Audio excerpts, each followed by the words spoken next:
انہوں نے اپنی مرضی سے خریدے تھے۔ میری بیٹیاں دلہنیں بن گئی ہیں۔ ابا جان نے ہماری تعریف کی تو ہم شرما گئے۔ رات کا کھانا کھانے کے بعد ہم نے سونے کی تیاری کر لی۔ ابا جان کسی پارٹی ممبر سے ملنے چلے گئے تھے۔ کوٹھی پر ملازم موجود تھے، اس لیے ہمیں کوئی ڈر اور خوف نہ تھا۔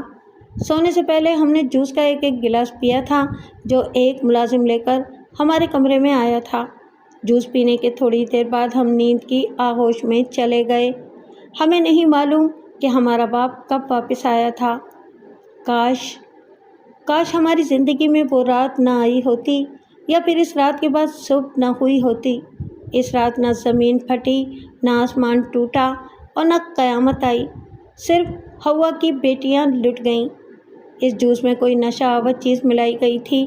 ہمارے باپ کا کمرہ ہمارے کمرے کے ساتھ ہی تھا اور دونوں کے درمیان ایک دروازہ تھا جو کھلا ہوا تھا۔ ہمیں تو خبر ہی نہیں کہ اس رات باپ کی بجائے ایک وزیر اس کمرے میں ٹھہرا تھا جس نے باری باری سے ہم دونوں کو برباد کر ڈالا۔ ہم دونوں بہنیں ایک دوسرے کے گلے مل کر دھاڑیں مار مار کر اپنی بربادی اور بدقسمتی کا ماتم کرنے لگیں تو وہ اندر آ گیا، وہی جسے باپ کہتے ہوئے بھی شرمندگی ہوتی ہے۔ خاموش ہو جاؤ، اگر تم میں سے کسی کی آواز بھی حلق سے باہر نکلی تو مار مار کر کیموں بنا ڈالوں گا۔ اس کے لہجے میں درندوں جیسی صفاقی تھی، لگتا تھا وہ ہمیں مار ہی ڈالے گا۔ اس کے چہرے پر کسی قسم کی شرمندگی اور ندامت نہ تھی۔ کچھ ہی دیر بعد ہم گاڑی میں بیٹھے اپنے لاشیں اٹھائے گاؤں کی طرف جا رہے تھے۔ ہمارے ہونٹوں پر چپ اور جبر کے تالے پڑے تھے، آنکھیں بے نور تھیں۔ اس نے ہمیں حویلی کے گیٹ پر اتارا اور گاڑی آگے ڈیرے کی طرف بڑھ گئی۔ دوڑتی اور روتی ہوئی ہم ماں تک پہنچی تو ماں نے ہمیں سینے سے لگا لیا۔ ہم دونوں کی چیخیں حویلی میں گونجنے لگیں۔ ماں بھی اس اچانک افتاد سے گھبرا گئی۔ اس کی سمجھ میں کچھ نہیں آ رہا تھا کہ ہم پر کون سی قیامت ٹوٹ پڑی ہے۔ کیوں؟ کیا ہوا میری بچیوں؟ تمہارا باپ تو ٹھیک ہے نا؟ ماں نے گھبراہٹ کے عالم میں پوچھا۔ ہم نے اس قدر غم انگیز اور مجروح نظروں سے ماں کی طرف دیکھا کہ وہ لرزنے لگی۔ ہاں ہاں کہو نا بیٹا، ماں نے ہمیں دلاسا دینا چاہا۔ ماں سچ سچ بتانا، سعدیہ روتے ہوئے بولی۔ کیا نواز ہمارا سگا باپ ہے؟ سعدیہ کے لہجے کی شکستگی دیکھ کر ماں سانس تک لینا بھول گئی اور حیرانی سے ہمیں دیکھنے لگی۔ ہاں ہاں، ماں نے ٹوٹے ہوئے لہجے میں کہا۔ نہیں، قطعاً نہیں، میں بھی بول پڑی۔ یہ شخص ہمارا باپ نہیں ہو سکتا۔ کوئی شریف باپ اپنے ہاتھوں سے اپنی بیٹیوں کی آبرو پامال نہیں کروا سکتا۔ اس کے بعد ہم دونوں بہنوں کے صبر کی حد ختم ہو گئی اور ہم دیواروں سے سر ٹکرانے لگے۔ سعدیہ نے تمام تفصیل روتے ہوئے ماں کو بتا دی۔ ماں نے یقین کر لیا کہ اس کا خون جھوٹا نہیں ہو سکتا۔ اس نے ہی تو ہماری تربیت کی تھی۔ وہ جانتی تھی کہ اس کی بیٹیاں مریم کی طرح مقدس ہیں، مگر اب تو ان کا تقدس پامال ہو گیا تھا اور یہ تقدس خود اس کے باپ نے برباد کر دیا تھا۔ اے خدا، اے خدا، ماں چیخ پڑی تھی۔ تو قیامت کیوں برپا نہیں کرتا؟ تو کہاں ہے؟ تو کہاں ہے؟ ہماری آہوزاری جاری تھی کہ وہ شیطان، جسے باپ کہنا بھی گناہ ہے، حویلی کے اندر داخل ہوا۔ اس نے حویلی کے بڑے گیٹ کی کنڈی لگا کر اسے تالا لگا دیا اور بڑے فاتحانہ انداز سے ہماری طرف بڑھنے لگا۔ ہماری ماں کی برداشت کی حد ختم ہو گئی تھی، اس لیے اس کے لبوں سے بد دعائیں اور گالیاں ابلنے لگیں۔ ماں کے ہاتھ جو کچھ لگا وہ ماں نے اسے دے مارا۔ پھر ماں اس پر چیتے کی مانند لپکی اور اس کا گریبان پکڑ لیا، مگر وہ تو ماں سے کئی گنا طاقتور تھا۔ اس نے ماں کو ایک ہی جھٹکا دیا اور وہ دیوار سے جا لگی، مگر پھر وہ اٹھ کھڑی ہوئی۔ ماں کو اپنا ہوش ہی نہ رہا، وہ چیخے جا رہی تھی۔ اس نے کئی بار ہماری ماں کو زمین پر پٹکا، مگر ماں پھر اٹھ جاتی۔ اسے اپنی چوٹوں اور زخموں کا احساس ہی نہ تھا۔ ہم ایک کونے میں ایک دوسرے کے ساتھ چمٹے روئے جا رہے تھے۔ اس نے ماں کو اتنی زور سے دیوار سے پٹکا کہ ماں کا سر برآمدے کے ستون سے ٹکرایا اور وہ بے ہوش ہو گئی۔ پھر ہماری باری آ گئی۔ تم نے اپنی ماں سے میری شکایت لگائی؟ میں تم دونوں کو زندہ نہ چھوڑوں گا۔ وہ یہ کہہ کر ہماری طرف بڑھا تو ہم رونے لگیں اور اس سے معافیاں مانگنے لگیں، مگر اس درندے کو ہم پر بھی ترس نہ آیا۔ اس نے ایک ایک زوردار تھپڑ ہم دونوں کو مارا اور کہنے لگا کہ اب اگر تم نے کسی سے اس بات کا ذکر کیا تو زبان کھینچ لوں گا۔ یہ کہہ کر وہ باہر نکلا اور ہماری ماں کو گھسیٹ کر کمرے میں لے آیا۔ پھر اس نے دروازے کی باہر سے کنڈی لگا دی اور خود نہ جانے کہاں چلا گیا۔ ہم دونوں ماں سے لپٹ گئے اور اسے ہوش میں لانے کی کوششیں کرنے لگے۔ کافی دیر بعد ماں کو ہوش آیا تو وہ اپنا درد بھول کر ہم دونوں کو سینے سے لگا کر تقدیر کے ستم پر ماتم کرنے لگی۔ مستقبل کے زہریلے ناگ ہمیں ڈس رہے تھے، اذیت ناک سوچیں ہمیں چین نہ لینے دے رہی تھیں۔ اب کیا ہوگا؟ کون ہمیں بیاہ کر لے جائے گا؟ شور مچایا تو اپنی ہی بدنامی ہوگی، تو پھر ہم کیسے جئیں گے؟ ہم نے احتجاج کیا بھی تو کوئی بات کا یقین نہ کرے گا، تو پھر کیا کریں؟ کس طرح اس بھیڑیے سے اپنے آپ کو بچائیں؟ کس کو مدد کے لیے پکاریں؟ کون ہماری پکار سنے گا؟ کون ہمیں دلاسا دے گا؟ کون ہماری حفاظت کرے گا؟ دنیا کی نظروں میں تو ہمارا باپ ہی ہمارا نگہبان تھا اور وہی ہمارا مالی اور رکھوالا تھا، مگر جب مالی، رکھوالا اور نگہبان ہی لٹیرا بن جائے تو پھر دنیا کی کون سی معتبر ہستی ہوگی جس پر اعتماد کیا جائے؟ ہمارے دن اور راتیں ہمارے لیے عذاب بن گئیں، ہم اپنے ہی گھر میں محتاج ہو گئے۔ 3 دن تک اس نے ہمیں کمرے میں بند رکھا کیونکہ اسے یہ خوف تھا کہ ہم اس کے کرتوت لوگوں کو نہ بتا دیں۔ ان 3 دنوں میں حویلی کے اندر کسی کو بھی آنے کی اجازت نہ تھی۔ ہماری اپنی ہی حویلی ہمارے لیے قید خانہ بن گئی۔ کھانا وہ ڈیرے پر پکواتا اور صرف رات کا ہمارے لیے لے کر آتا۔ ہم مجبور اور بے بس اس کے رحم و کرم پر سسک سسک کر زندگی گزار رہی تھیں۔ ایک روز وہ ہمارے ماموں کو ہمارے خلاف بھڑکا کر حویلی لے آیا۔ اسے دیکھ کر ماں کے اندر کا آتش فشاں پھٹ پڑا۔ اس نے ماموں کو کھری کھری سنا ڈالی کہ اس نے نواز کے ساتھ اس کی شادی کر کے اس کی زندگی جہنم بنا ڈالی ہے۔ یہ انسان نہیں، شیطان ہے، حیوانوں سے بھی بڑھ کر۔ مگر ماموں نے ماں کی بات سنی انسنی کر دی اور وہ الٹا ماں اور ہم پر برس پڑا۔ کہنے لگا، مجھے نواز نے سب کچھ بتا دیا ہے کہ تم طلاق لے کر کہیں اور شادی کرنا چاہتی ہو۔ تمہیں اس نے اسی لیے بند رکھا ہے کہ تم گھر سے بھاگنے کا ارادہ کر چکی، مگر یاد رکھو نرگس، میرے جیتے جی ایسا ہرگز نہ ہوگا۔ کان کھول کر سن لو، یہ حویلی تمہارا پہلا اور آخری ٹھکانہ ہے۔ تم یہاں ڈولی میں بیٹھ کر آئی تھیں، اب یہاں سے تمہارا جنازہ ہی نکلنا چاہیے۔ ماموں ہمیں دھمکیاں دے کر چلا گیا کیونکہ وہ ابا کی خواہ میں خواہ ملاتا تھا۔ اس نے ہمارے امیدوں کے دیے بجھا دیے۔ ہمارے ماموں کو خودداری اور جھوٹی شان تو یاد رہی، مگر وہ یہ بھول گیا کہ بہنوں اور بھائیوں کے کچھ حقوق بھی ہوتے ہیں۔ ماموں چلا گیا تو ہم ایک دوسرے سے لپٹ کر سسکنے لگیں۔ 3 دن بعد ہم کمرے سے باہر آ گئیں، مگر حویلی سے باہر جانے کی پھر بھی اجازت نہ تھی۔ اس ذلیل انسان میں تو شیطان حلول کر گیا تھا۔ وہ ہماری طرف ہوس بھری نگاہوں سے دیکھتا تو ہماری جان نکل جاتی۔ ماں تو اس سے بات بھی نہ کرنا چاہتی تھی، مگر وہ حویلی کا مالک تھا۔ اب اگر تم نے میری بچیوں کی طرف گندی نگاہ اٹھائی تو میں تمہاری جان لے لوں گی۔ امی غصے اور نفرت سے اسے دیکھ کر کہتی، دیکھ لوں گا۔ وہ ہماری طرف نگاہ اٹھا کر کہتا ہوا حویلی سے باہر نکل جاتا تو ہم ماں کی گود میں سر رکھ کر رونے لگتی۔ حوصلہ رکھو، اللہ بہتر کرے گا، تم ہر وقت اللہ کو یاد کیا کرو، ہمیں تسلی دیتے ہوئے ماں نے کہا۔ مگر ہم سوچتی تھیں کہ ہمارا انجام کیا ہوگا۔ ہم تو اب اپنے مرنے کی دعائیں مانگنے لگی تھیں۔ کبھی میں سوچتی کہ کسی طریقے سے یہاں سے فرار ہو جائیں تاکہ اس شیطان سے نجات مل جائے، لیکن جائیں بھی تو کہاں؟ اس شیطان کا تعلق تو بڑے بڑے افسروں سے تھا، اس کے ہاتھ لمبے تھے۔ اگر بھاگنے کے بعد اس نے ہمیں ڈھونڈ لیا تو پھر زندگی مستقل عذاب بن جائے گی۔ ہماری خاموشی اور ہمارے آنسو ہماری کمزوری بن گئے۔ اس کمزوری کا اس شیطان نے فائدہ اٹھایا۔ اس نے کھانے میں کوئی بے ہوشی کی دوا ملا دی اور سعدیہ کے ساتھ پھر وہی شیطانی کھیل کھیلا۔ ہمیں صحیح پتہ نہیں، مگر اندازہ تھا کہ لاہور سے وہی وزیر ڈیرے پر آیا تھا جسے ابا حویلی میں چپکے سے لے آیا۔ ہماری حویلی میں پھر قیامت آ گئی۔ ایک بار پھر ماں کی زبان حرکت میں آ گئی اور اس کے بدلے میں اس کو اتنی مار کھانی پڑی کہ وہ چارپائی کی ہو گئی۔ میں نے اور سعدیہ نے دن رات ماں کی خدمت کی تو اس کی طبیعت سنبھل گئی، مگر وہ شیطان اپنے مکروہ کھیل سے باز نہ آیا۔ جی چاہتا تھا کہ ہم تینوں مل کر خودکشی کر لیں اور اس ذلت بھری زندگی سے نجات حاصل کر لیں، مگر ماں کہتی تھی کہ خودکشی حرام ہے، اللہ تعالیٰ ناراض ہوتا ہے۔ اس روز صبح جب میں اور امی نماز کے لیے جاگ گئی تھیں، ہم وضو کر چکی تو سعدیہ بھی اٹھ گئی۔ اس کی طبیعت خراب تھی۔ جو ہی وہ اٹھی اسے کے اور متلی شروع ہو گئی۔ امی فوراً ہی سمجھ گئیں کہ معاملہ گڑبڑ ہو گیا ہے۔ انہوں نے نم آنکھوں کے ساتھ نماز پڑھی اور پھر دعا مانگتے وقت ان کی ہچکیاں بند گئیں۔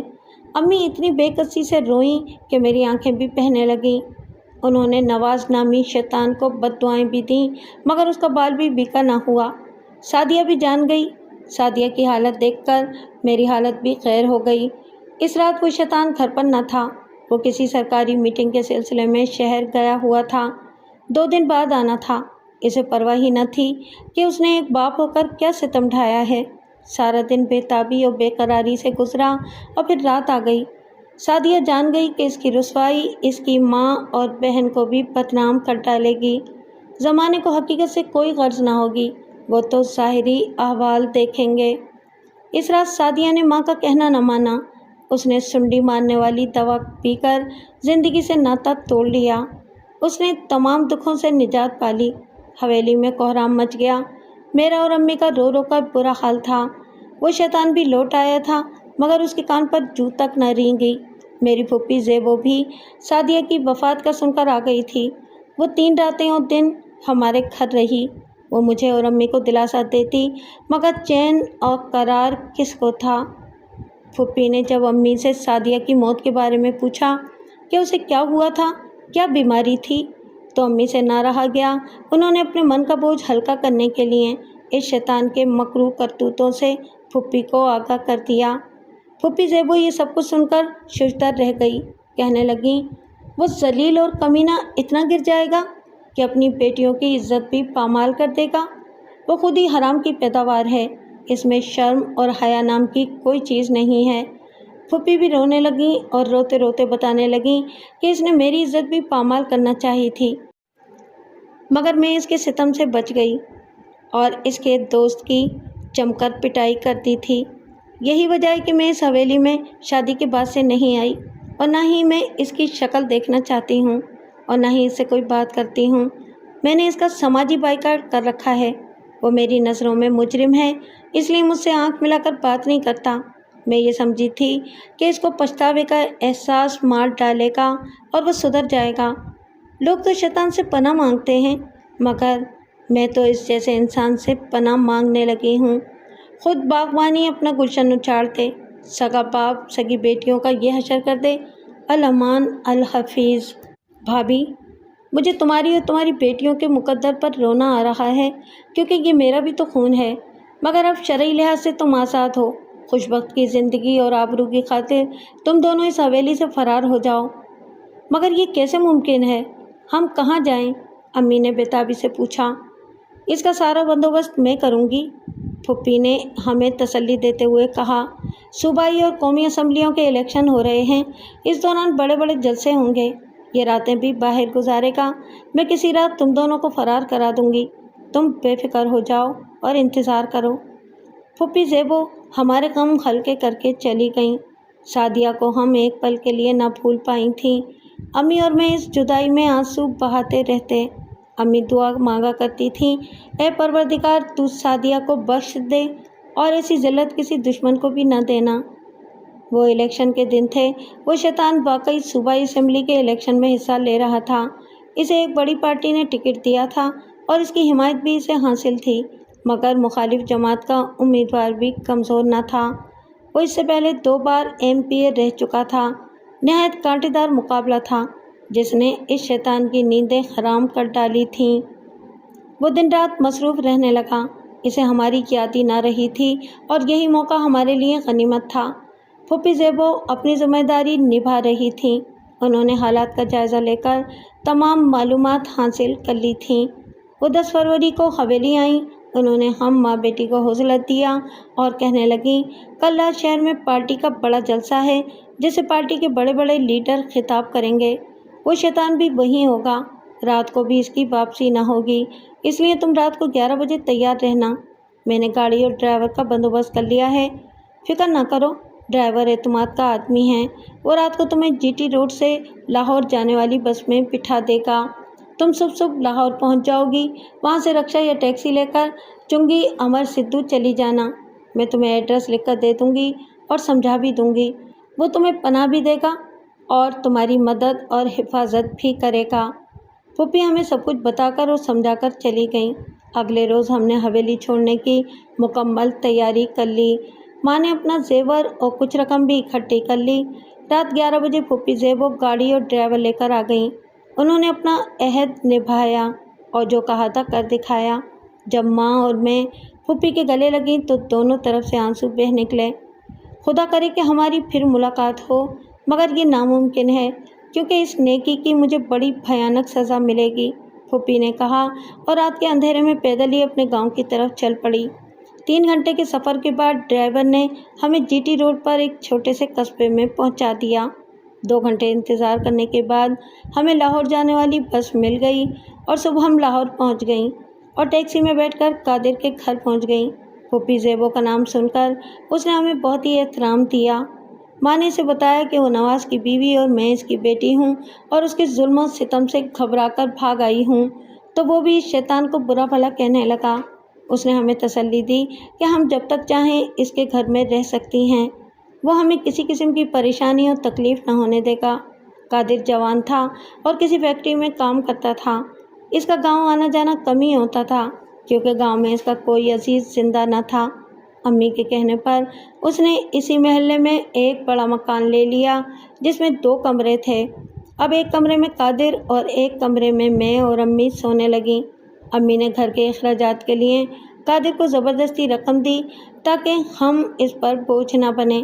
ہمیں خطرہ تھا کہ کہیں وہ شیطان ہمیں ڈھونڈ نہ لے۔ اگر اس نے ہمیں ڈھونڈ لیا تو زندگی ہمارے لیے جہنم بنا دی جائے گی۔ قادر ہمیں تسلی دیتا رہتا تھا۔ وہ مجھ سے زیادہ بات نہ کرتا تھا۔ پھوپھی زیبو کی بڑی تعریفیں کرتا اور میرے باپ کو گالیاں دیتا رہتا۔ وہ بھی اس شیطان کا ستایا ہوا تھا، مگر ہمیں معلوم نہ تھا کہ اس شیطان نے اس کے ساتھ کیا زیادتی کی ہے۔ الیکشن ہو گئے اور وہ شیطان جیت گیا۔ اس روز امی اور بھی بہت روئی تھیں۔ اپنی اور عوام کی بدقسمتی پر آنسو بہائے تھے کہ ہمارے عوام کس قدر جاہل ہیں کہ ایک شیطان کو اسمبلی کا ممبر بنا دیا ہے۔ بھلا ایسے لوگ ملک اور قوم کی کیا خدمت کریں گے؟ امی اب بھی دن رات اپنی بدقسمتی اور سعدیہ کی بے حرمتی اور موت کا دکھ سینے سے لگائی رکھتی تھیں۔ یہ دکھ اندر ہی اندر ان کو دیمک کی طرح چاٹنے لگا اور وہ بیمار رہنے لگیں۔ وہ گھر چھوڑنے کے بعد صرف 6 ماہ ہی زندہ رہیں اور زندگی سے ناطہ توڑ گئیں۔ اس روز میں بہت روئی تھی کہ میں تنہا اور بے آسرا ہو گئی ہوں۔ اب کون میرے دکھ بانٹے گا؟ کون میرے آنسو پہنچے گا؟ کون میرا سر اپنی گود میں رکھ کر سہلائے گا؟ نہایتی خاموشی سے میری امی شہر خاموشہ میں جا سوئی تھیں۔ ابھی کچھ ہی دن گزرے تھے کہ ایک روز اس شیطان کے قافلے پر بم کا حملہ ہوا اور اس کی گاڑی کے پرخچے اڑ گئے۔ گاڑی کے ساتھ میرا ماموں بھی تھا۔ اس خبر پر میری آنکھوں میں ایک بھی آنسو نہ آیا، بلکہ میں نے فوراً رب کے حضور سجدہ شکر ادا کیا۔ مگر اب میں دنیا میں تنہا تھی۔ جلد ہی پھوپھی نے میرا نکاح قاسم سے کر دیا۔